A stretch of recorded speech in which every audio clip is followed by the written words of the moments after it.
नमस्कार, खबर उत्तराखंड में आप सभी का स्वागत है। मैं हूं आपके साथ यशि शुक्ला। रुक करेंगे खबरों का, लेकिन उससे पहले एक नजर सुर्खियों पर। उत्तराखंड में 10 में से 3 जिला सहकारी बैंकों में महिलाएं होंगी अध्यक्ष। थावी सरकार ने 33% पदों का आरक्षण किया तय।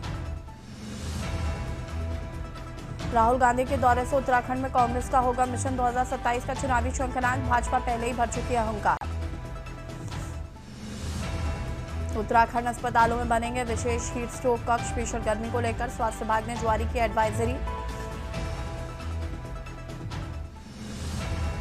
देहरादून में दूध मैस घोटाले मामले में जांच हुई तेज। कमेटी 2-3 दिनों में सौंप सकती है अंतिम रिपोर्ट। हरिद्वार में गंगा में अपशिष्ट डालने के आरोप का वीडियो वायरल। पुलिस ने मामले की शुरू की जांच। तहरीर के आधार पर कार्रवाई। उत्तराखंड के कई जिलों में बारिश के आसार। लू चलने की चेतावनी। देहरादून में पारा 44 के पार।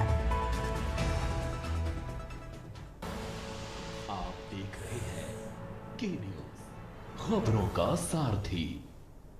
देहरादून से खबर। भारतीय जनता पार्टी के राष्ट्रीय अध्यक्ष नितिन नवीन के प्रस्तावित दौरे को लेकर पार्टी कार्यकर्ताओं में उत्साह का माहौल नजर आ रहा है। भाजपा के राष्ट्रीय अध्यक्ष 29 और 30 मई को 2 दिवसीय उत्तराखंड दौरे पर रहेंगे। उनके आगमन को लेकर भाजपा महिला मोर्चा ने भव्य स्वागत की तैयारियां शुरू कर दिया। भाजपा महिला मोर्चा की प्रदेश अध्यक्ष रुचि भट्ट ने बताया कि राष्ट्रीय अध्यक्ष के स्वागत को लेकर लगातार योजना बैठकें आयोजित की जा रही। उन्होंने कहा कि राष्ट्रीय अध्यक्ष के मार्ग में पड़ने वाले सभी मंडलों में महिला मोर्चा के कार्यकर्ता बूथ स्तर पर उनका स्वागत करेंगी।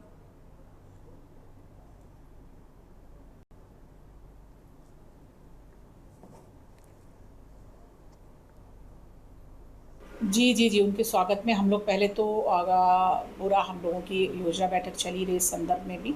तो सारे मंडलों की हमारी जितनी जो मंडल रास्ते में पड़ते हैं हमारे राष्ट्रीय अध्यक्ष जी के, तो पूरी महिला मोर्चा पूरे मंडल बीच में स्वागत करेंगे। और विशेष स्वागत उनका जहाँ भी कार्यक्रम उनका अभी निश्चित होगा वहाँ पर रहेगा। ऊपर से महिला मोर्चा विशेष तौर पे हम लोग तैयारी कर रहे हैं कि हम ने आज तक जो हमने भी अपने मतलब व्रत रखना होता है राष्ट्रीय अध्यक्ष जी के आगे। तो जब से मैं बनी हूँ और आज तक हमारे क्या क्या कार्यक्रम हुए, राष्ट्रीय कार्यक्रम, हमारे प्रदेश के कार्यक्रम, वो हम सब पेश करेंगे। देहरादून में चुनावी माहौल के बीच राजनीतिक दलों में हलचल तेज हो गई है। भाजपा प्रदेश प्रवक्ता कुंवर जपेंद्र सिंह ने दावा किया है कि कांग्रेस के कई बड़े नेता जल्द ही भारतीय जनता पार्टी का दामन थाम सकते हैं। उनके इस बयान के बाद प्रदेश की राजनीति में चर्चाएं तेज हो गई हैं।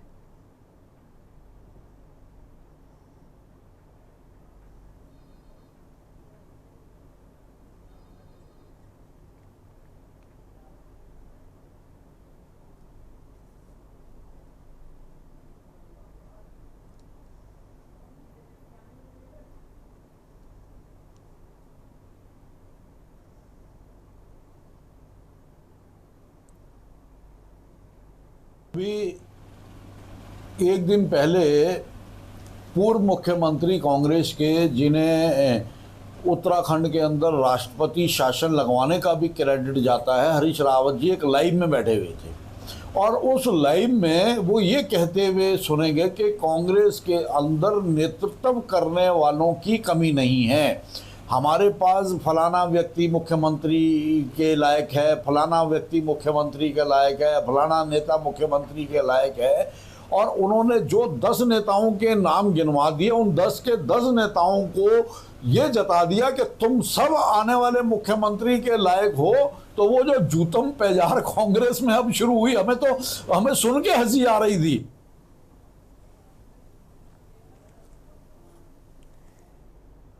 और इसी खबर पर ज्यादा जानकारी के लिए संवाददाता शुभम हमारे साथ जुड़ चुके हैं। शुभम, क्या कुछ जानकारी है? कुंवर जपेंद्र सिंह ने यह दावा किया है कि भारतीय जनता पार्टी में काफी लोग शामिल हो सकते हैं कांग्रेस से।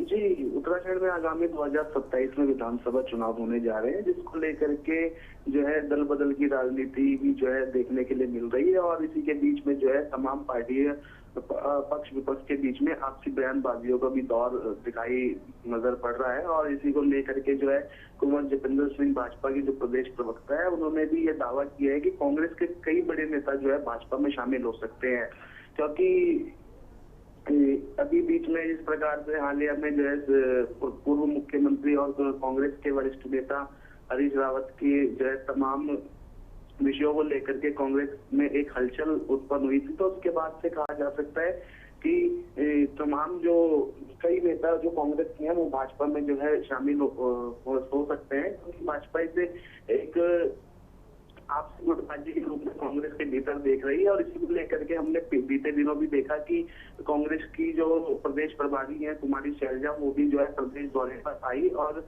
शायद ये प्रदेश दौरा कहा जा रहा है कि आपसी गुटबाजी को बंद करने के लिए और जो है संगठन को मजबूत करने के लिए माना जा रहा है। तो इसी को लेकर के भाजपा भी जो है, भाजपा के भी दावे जो है और मजबूत होते नजर आ रहे हैं और भाजपा इस प्रकार की बयानबाजी करती नजर आ रही है विपक्ष पर। जी यशु, शुक्रिया इस जानकारी के लिए। बने रहिएगा हमारे साथ, और भी अपडेट आपसे लेंगे। और बता दें कि देहरादून में भाजपा प्रवक्ता ने बड़ा दावा किया है कि कांग्रेस के कुछ लोग भारतीय जनता पार्टी का दामन थाम सकते हैं। देहरादून में भारतीय जनता पार्टी के राष्ट्रीय अध्यक्ष नितिन नवीन 29 और 30 मई को 2 दिवसीय उत्तराखंड दौरे पर रहेंगे। उनके दौरे को लेकर प्रदेश भाजपा कार्यकर्ताओं में खासा उत्साह देखने को मिल रहा है। भाजपा महिला मोर्चा ने भी राष्ट्रीय अध्यक्ष के स्वागत की भव्य तैयारियां शुरू कर दी हैं। भाजपा महिला मोर्चा की प्रदेश अध्यक्ष रुचि भट्ट ने बताया कि राष्ट्रीय अध्यक्ष के स्वागत को लेकर लगातार योजनाएं बैठक की आयोजित की जा रही है। उन्होंने कहा कि राष्ट्रीय अध्यक्ष के मार्ग में पड़ने वाले सभी मंडलों में महिला मोर्चा की कार्यकर्ता बूथ स्तर पर भव्य स्वागत करेंगे। युवा मुख्यमंत्री योगी आदित्यनाथ जी ने जिस प्रकार नमाज को लेकर सड़क पर पढ़ने के लिए बयान दिया है, वो पहले भी दे चुके हैं। और इस्लाम में भी ये इस्लाम का पार्ट नहीं है। सड़क पर नमाज पढ़ना हर चीज़ का इबादत के कुछ रूल्स होते हैं। इसे कहते हैं हक्कुल इबाद। इबादत के भी कुछ नियम होते हैं। आप ऐसी गंदे रोड पे सड़क के ऊपर बिछा के थोड़ी पढ़ सकते हैं, और वो भी नमाज जैसी चीज पढ़ रहे हैं जिससे किसी को दिक्कत हो रही है, रोड्स ब्लॉक हो रहे हैं और एम्बुलेंस में लोग खड़े हैं, और अगर हमारी वजह से कोई परेशानी किसी को होती है तो आपकी नमाज तो जाया हो ही गई और उल्टा आप गुनाह के मुस्तहिक बन गए। बहुत अच्छी बात उन्होंने कही। एक अच्छा मुसलमान के नाते हम तो बहुत जिम्मेदारी के साथ उस बात को स्वीकार करते हैं।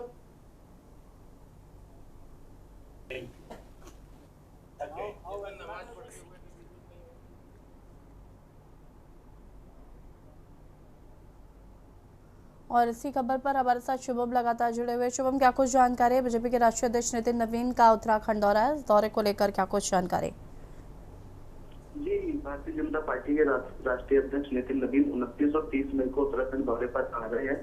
इस दौरे का मुख्य उद्देश्य आगामी 2027 के विधानसभा चुनाव की रणनीति तैयार करना और संगठन ढांचे को मजबूत करना, साथ ही कार्यकर्ताओं को जीत का मंत्र देना भी माना जा रहा है। और इसी बीच दौरे के बीच में जो है नितिन नवीन उत्तराखंड में पार्टी की जमीनी स्थिति और चुनावी तैयारियों की समीक्षा बैठक भी करेंगे और सभी कार्यकर्ताओं का जायजा भी लेंगे। इसमें तमाम विधायक भी शामिल होंगे और पार्टी के जितने मंत्री हैं और तमाम जो बूथ स्तर तक के कार्यकर्ता हैं उनकी बैठकों का दौर इस 2 दिन के भीतर किया जाएगा उनके दौरे के दौरान। और मंडल स्तर तक संगठन को सक्रिय करने और आगामी अभियानों की रूपरेखा तैयार इनके इस दौरे के दौरान की जाएगी। और इसी को लेकर के महिला मोर्चा भी काफी उत्सुक नजर आ रहा है। और महिला मोर्चा की तमाम जो महिलाएं हैं वो उनके स्वागत को लेकर के विभिन्न प्रकार से तैयारियां कर रही है। जिन भी मार्गों से वह चल करके या जिस भी माध्यम से वह आएंगे उन पर जो है फूलों की वर्षा और इत्यादि से उनका स्वागत किया जाएगा। और वहीं पर जो है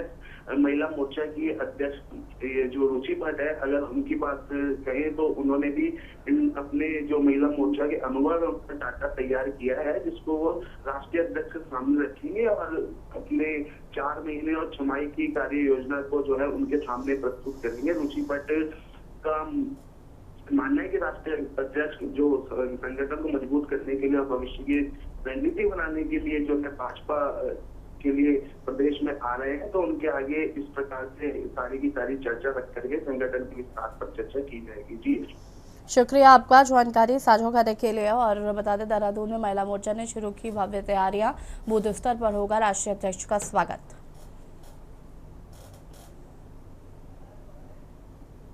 पश्चिम एशिया में चल रहे तनाव के कारण देश प्रदेश भी प्रभावित होते नजर आ रहे हैं। हालांकि केंद्र सरकार के साथ कंधे से कंधा मिलाकर राज्य सरकार स्थिति को काफी हद तक नियंत्रण में किए हुए है, लेकिन इस तनाव के चलते बढ़ती महंगाई ने सभी को चिंता में डाल दिया है। खासकर गरीब, मजदूर, मध्यम वर्ग और प्राइवेट सेक्टरों में काम करने वाले लोगों पर इसका अधिक प्रभाव दिखाई दे रहा है और इन्हीं सब विषयों के कारण काफी आक्रोश प्राइवेट कंपनी और फैक्ट्रियों में कम वेतन पर कार्य कर रहे लोगों में भी बीते कुछ दिनों से देखने को मिल रहा है। बात है उत्तराखंड की राजधानी देहरादून की, जो औद्योगिक क्षेत्रों में काम करने वाले मजदूरों का आक्रोश दिन प्रतिदिन बढ़ता जा रहा है। इस आक्रोश की वजह यही है कि इस बढ़ती महंगाई में न्यूनतम वेतन को मौजूदा 12,000 रुपए से बढ़ाकर 20,000 रुपए प्रतिमाह किया जाए, क्योंकि दिन रात मेहनत के बदले मिल रही मजदूरी से वर्तमान महंगाई के दौर में घर चलाना मुश्किल हो गया है। देखिए रिपोर्ट।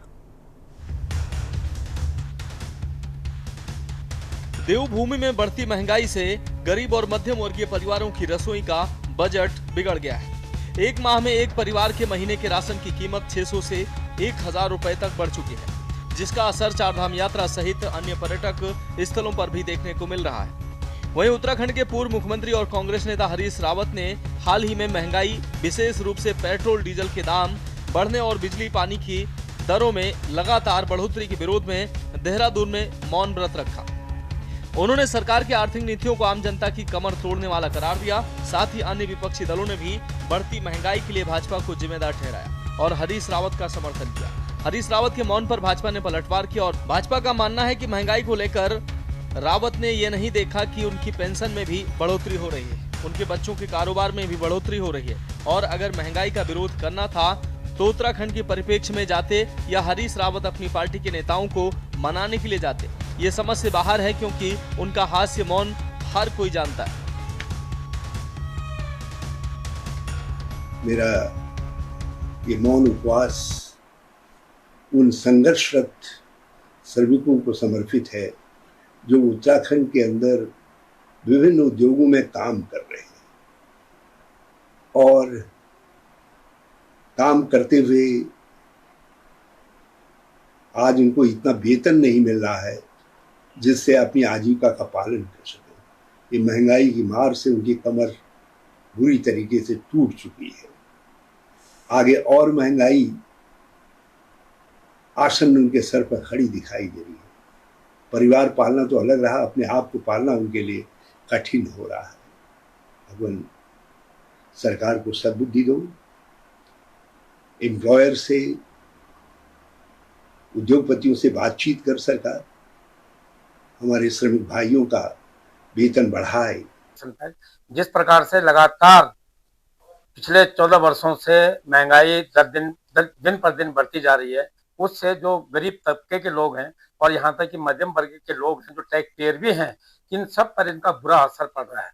लगातार आप देख रहे होंगे कि सामान्य जो रोजमर्रा की वस्तुएं हैं वो इतनी महंगी होती जा रही है कि आम जन, जो लोग पहले 10,000 या 12,000 के जो मानक बने हुए थे उस पर नौकरी कर रहे थे, उनको अभी जीवन यापन करना बहुत मुश्किल है। बिल्कुल, और जिस तरीके से महंगाई बढ़ रही है, आज चरम पर है महंगाई अपनी, और ये वो सरकार है जो ये वादा करके सत्ता में काबिज हुई थी, जुमलेबाजी करके कि बहुत हुई महंगाई की मार, और अब की बार जिसकी सरकार है उसकी सरकार। तो जनता ने आप पर भरोसा जताया, लेकिन आपने सदैव की तरह जनता के भरोसे को तोड़ने का कार्य किया।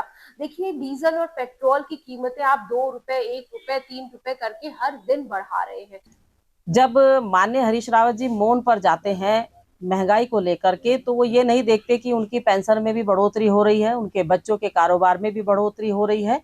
और अगर महंगाई देखनी है तो वहाँ उन देशों में जाकर के देखें जहाँ पर 10 गुना महंगाई बढ़ी है। आज उत्तराखंड के परिप्रेक्ष्य में अगर वो मौन पर जाते हैं तो किस लिए जाते हैं? समझ में ये नहीं आता माननीय हरीश रावत जी का मौन पे जाने का, कि वो मौन पर अपनी पार्टी के लिए जाते हैं, अपनी पार्टी के नेताओं को मनाने के लिए जाते हैं, या विपक्ष का या सत्ता पक्ष के लिए जाते हैं। उत्तराखंड कैबिनेट बैठक में ऊर्जा और ईंधन बचत को लेकर तमाम महत्वपूर्ण निर्णय लिए गए, जिसके तहत एक दिन नो व्हीकल डे होगा। इसके अलावा मुख्यमंत्री एवं मंत्रीगणों के फ्लीट में शामिल होने वाले वाहनों की संख्या को आधा किया जाएगा। सरकारी कर्मचारी सार्वजनिक परिवहन का इस्तेमाल करेंगे। एक तरफ सरकार पेट्रोल, डीजल और सोने की खरीद से बचने की सलाह आम जनता को दे रही है, वहीं इसका असर प्रदेश में बढ़ती महंगाई में भी देखा जा रहा है, जिसका असर खासकर चारधाम यात्रा मार्गों पर पर्यटकों को झेलना पड़ रहा है, जिसको सीधे तौर पर कहा जा सकता है कि हर साल होने वाली चार धाम यात्रा पिछले सालों के भांति महंगी हो चली है। वहीं हरीश रावत का महंगाई के विरोध में मौन उपवास भाजपा को भले ही हास्यास्पद लग रहा हो, लेकिन आम जनता को हरीश का ये विरोध जताने का तरीका इस समय महंगाई पर मरहम लगाने से कम भी नहीं लग रहा है। Uttarakhand desk report. डोईवाला में परवादून बार एसोसिएशन के वार्षिक चुनाव 2026-27 शांतिपूर्ण ढंग से संपन्न हुए और सुबह 9 बजे से दोपहर 1 बजे तक हुए मतदान में 71 में से 69 अधिवक्ताओं ने मतदान किया। अध्यक्ष पद पर फूल सिंह वर्मा ने 39 मत प्राप्त कर जीत दर्ज किया, जबकि आतर सिंह को 30 मत मिले हैं। सचिव पद पर मनोहर सिंह सैनी 45 मतों के साथ विजयी रहे।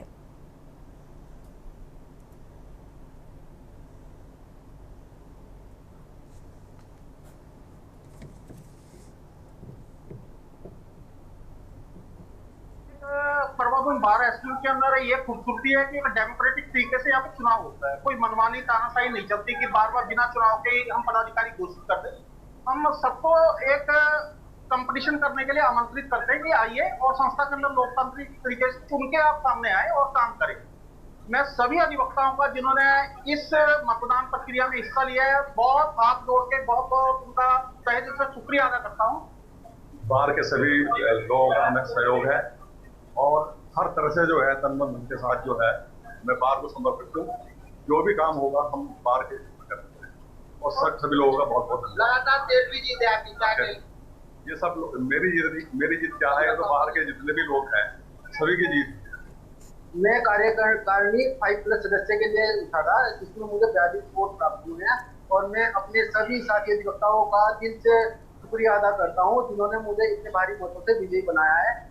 मैं वादा करता हूं कि मैं इस बार को आगे बढ़ाने के लिए कड़ी मेहनत करूंगा, सबको साथ लेके चलूंगा, सबका सम्मान सबका प्रयास है।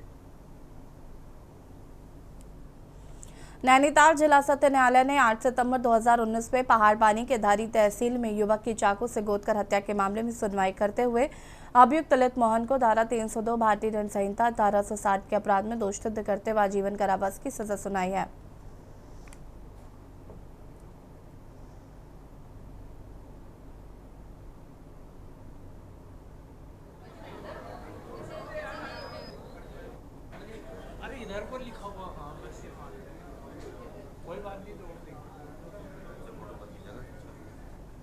ये घटना है 1/7/2019 की। उस दिन रात्रि को गांव की किसी लड़की की पूजा आई थी जिसमें 10-15 लोग सम्मिलित हुए थे। तो उस रात्रि में ही मीट में जो है मिर्च को लेकर कुछ विवाद हो गया था। तो अभियुक्त ललित मोहन चौसारी द्वारा गांव के ही युवक की सब्जी काटने वाले चाकू से हत्या कर दी थी। उसके बाद उसके भाई बबलू मेनकानी ने दूसरे दिन इस घटना की रिपोर्ट लिखाई, जिसमें मामला राजस्व निरीक्षक चंद्रनाथ गोस्वामी द्वारा ये मुकदमा पंजीकृत किया गया। उत्तराखंड के चमोली में स्थित सिखों के पवित्र धाम श्री हेमकुंड साहिब की यात्रा 23 मई से शुरू होने जा रही है। बड़ी संख्या में श्रद्धालु देश विदेश से ऋषिकेश के गुरुद्वारा हेमकुंड साहिब मैनेजमेंट कमेटी में आकर अपना रजिस्ट्रेशन कराकर यात्रा पर निकलने शुरू हो गए हैं। दिल्ली के उपराज्यपाल तरनजीत सिंह संधू ने पंच प्यारों की अगुवाई से पहले श्रद्धालु के जत्थे को रवाना किया।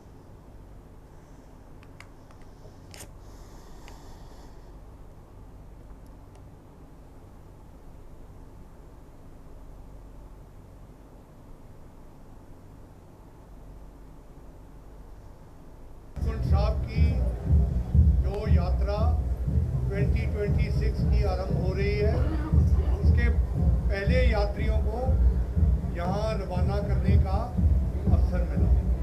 लेकिन सबसे पहले मैं आपके साथ मिलके खंडूरी साहब के पासिंग अवे का बहुत दुख प्रकट करता हूँ और आज हमारी अरदास में हमने उनको याद किया।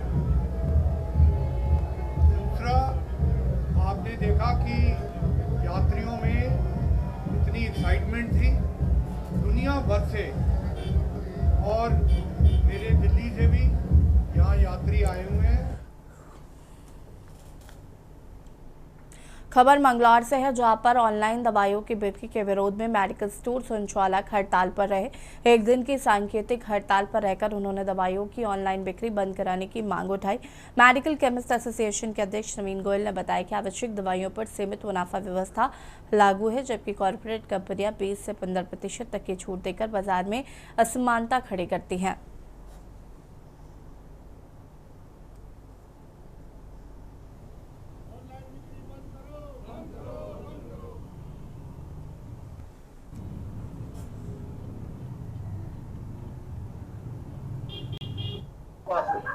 छोटे व्यापारी, किसी की 5,000 की दुकानदारी, किसी की 4,000 की दुकानदारी, वो लोकल में चंदा भी दे रहा, सारे काम करता है, वो साथ में खड़े होकर कहीं कुछ हो रहा, निर्माण हो रहा, लोग दे दो। और ऑनलाइन वाला तो 1 रुपया भी देता कहीं। अच्छा, रात को 2 बजे अगर जरूरत होगी ऑनलाइन वाला तो देना। जो आपका लोकल केमिस्ट है वही आपको रात को 2 बजे आगे दुकान खोल के दवाई देगा। तो आपकी मांगी कि ऑनलाइन बिक्री बंद हो। बोर्ड क्या बंद हो, बोर्ड क्या बंद हो? एसोसिएशन की तरफ से बंद का आह्वान है, जिसमें हमारी मंगलौर केमिस्ट एसोसिएशन भी पूरा सहयोग कर रही है। हमारा जो मेन विरोध है वो ऑनलाइन बिक्री के लिए है। तो ग्राहकों को डायरेक्ट ऑनलाइन बिक्री में सामान मिल रहा है, तो उससे हमारा जो व्यापारी है, जो दुकानदार है, जो सुबह शाम तक पब्लिक की सेवा कर रहा है, तो उसको नुकसान पहुंच रहा है। उसकी बिक्री में भी फर्क आ रहा है। ग्राहक उससे डिस्काउंट वो वाला मांग रहा है जो बड़ी ऑनलाइन कंपनियां दे पाती हैं। और खबर उत्तराखंड में फिलहाल इतना ही। देखते रहिए के न्यूज़ इंडिया। नमस्कार।